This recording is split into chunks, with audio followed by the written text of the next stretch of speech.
Jingliu, Kafka, Blade, and Silver Wolf are all getting buffs, and I'm sure you want to know which one is the best, which one you should be saving for, and which one brings you the most value to your account. So in today's video, guys, we're going to be going over every single one of these options today, talking about the changes each one of these characters has went through, and talking about which one of these characters brings the most value to your account. And so let's start off first, guys, with going over what the buffs actually are in the first place. That's something I will say, guys, you are going to have the chance to trial run each one of these characters so you can get a feel for them in the little trial mode that they're going to have for them. So if you like how the characters work, then obviously pull for them. But if you just want to know about the value, then stick around and we're going to talk about it, guys. Let's go ahead and scroll down here and talk about Miss Silver Wolf first. Now, first of all, Silver Wolf is going to be getting an AoE attack on her ultimate move. This used to be just single target, but now this has been updated to hit every single enemy on the field, so she's much more in line with Pela, and honestly, this makes her better than Pela in my opinion, because this was the one thing to me holding her back from being better than Pela. Number two, guys, skill will be prioritizing the weakness corresponding to the ally that is in the first position in the lineup, meaning no longer is this going to be randomized for what weakness you're putting on the enemy. If you had multiple different types on the same team, you can now run a full rainbow team of different types, and you'll know which weakness you'll be implanting on the enemy. On top of this, guys,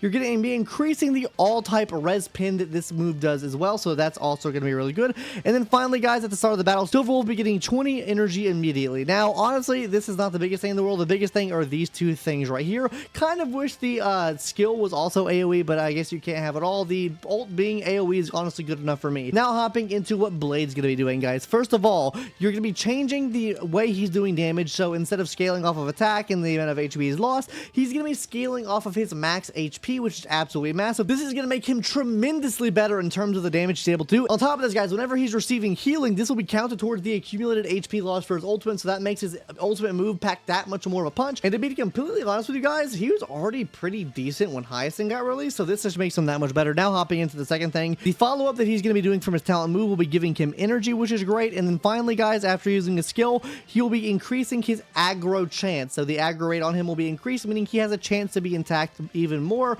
So all really good changes there. Oh, Kafka, my baby, DOT is so back, guys, because first of all, skill will be able to hit every single enemy on the field of dot. So basically what the change is for Kafka is they are making the ult into the skill and the skill into the follow-up attack, because what the follow-up attack is going to be doing now, guys, is whenever you follow up, whatever enemy it's hitting, you're reprocking the dot on that enemy. Also, you'll be able to have multiple stacks of doing a follow-up attack. Now, that being after you get an ultimate move, it refreshes a stack for her follow-up, meaning you can get two follow-ups in like one rotation of your team, potentially whenever you use the ult with her, so that's absolutely massive. And the fact that it's reprocking dot is also really huge. That means you're able to front load more of that dot damage, and honestly, makes her that much viable. But the big thing that she's going to be doing, guys, increases allies attacks. Basically what this does, guys, is whenever your allies have an effect hit rate of 75% or higher, you're going to be increasing that target's attack by 100%. So characters like Black Swan this works well for, and characters like Robin too, this can also work for. Now hopping into our final character here, Miss Jingliu. Now Jingliu here, guys, is getting kind of the same treatment as Blade is. You're changing her damage scaling to max HP. The downside with this, obviously, having to farm a new set.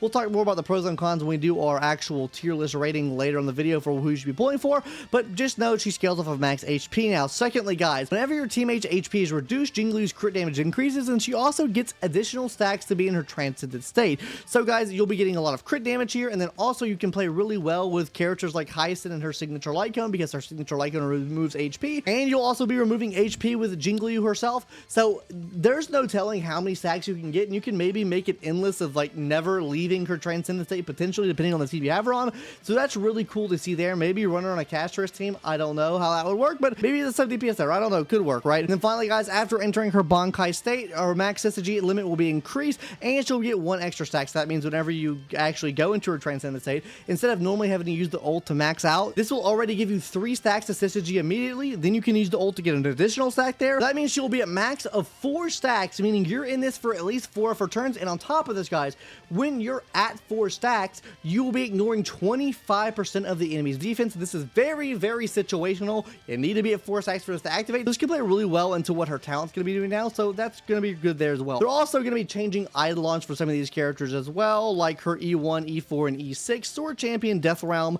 and you can just see that all around the board. E1, E2 changing for Kafka here, E1 changing for Blade here, and for Silver Wolf, E4, E2, and then a couple of her other things are changing here as well. But now let's go ahead and talk about where I think these characters really stand up at. So first of all, in my opinion, guys, I think Kafka's number 2. Now, the reason I think Kafka's number 2 is for a couple of reasons, right? First of all, I think the amount of time she's able to reproc dot now is really nice, because The problem with Dot, in my opinion, is it is too backloaded, and you are really relying on Kafka getting up in speed and being able to reproc that Dot off to really make it efficient, and also Dot's just kind of falling behind in terms of damage. But we are getting a new Dot character probably added to the game very, very, very soon, which is going to be our new Hilson, whatever her name is here. We're getting her added to the game soon, which I assume she'll be Dot, which I'm assuming Kafka will play really nice with. Also, going back to this right here, guys, you'll be increasing whoever's attack by 100% as well, so that means you can really build into damage bonus and affect hit rate, and she's essentially giving every one of your Dot characters free 100% attack, like off rip. Like, it's better to build effect hit right now than it is to build attack. Also with this as well, I'd like to mention, Robin on a Dot team now actually becomes a lot better, I think, because if you build effect hit rate into Robin now, you're actually getting more bang for your buck. So what I mean by this is, instead of building 75% into attack percentage, right, so your stats all equal to 75% of attack, you could just build 75% of effect hit rate, and then you get 25% free attack. Like, that's absolutely massive for Dot teams, and that is something you could definitely do on your Robin. Now, obviously, it requires a new farm, but it is really massive, and I think Kafka does sit pretty nicely here at number 2 now, because she provides extra buffs for the team potentially, and she gives so much reprocking Dot that we have not seen from any other character really added into the game thus far, so we love to see it there for her. Next, on to Miss Jingliu. I think Jingliu's number 4.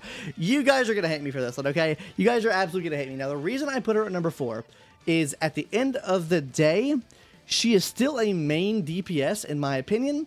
She relies on the team a lot in terms of getting her stacks back up, removing HP from allies and stuff like that. You have to get a completely new build for her, so that's a lot of investment there if you didn't want to put that investment of farming additional relics and stuff like that for her. And then on top of this all, I just don't think she's as universal as Blade. Genuinely, I think Blade works a lot better in a bunch of different teams, and with his buffs as well, with them being so similar, it's like the My Day situation, right? Like, you have Casterus, and My Day fits in a team, but My Day can fit in a lot of other teams as well, whereas Casterus, I guess, doesn't really fit as well because she's more centered towards a main DPS and a sub DPS or an alternative DPS.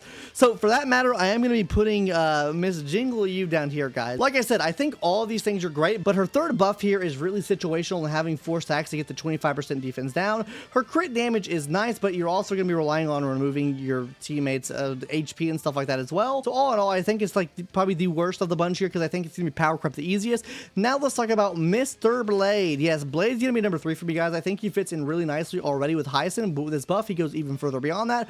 The build doesn't really change too much because you've probably already been building him into that HP category, guys. He's going to be getting extra energy back. He increases his taunt value so he can be more like a sustain for the team as well. And also healing will be accounting for his ultimate, so you can run him with the healing, and he's doing even more damage with that as well. All in all, guys, I really think Blade's amazing, and that's why I'm putting him at number 3 on this list here.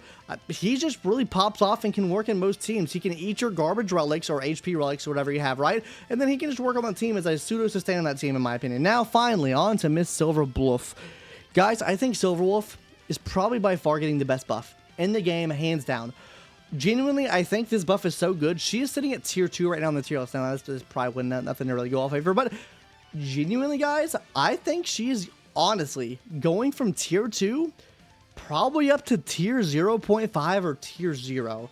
And the reason I think that is because Payla is ranked at tier 1. The reason why Payla is ranked at tier 1, SP efficiency, the amount of energy it costs to proc her ult off, and her uptime with her ult overall, right?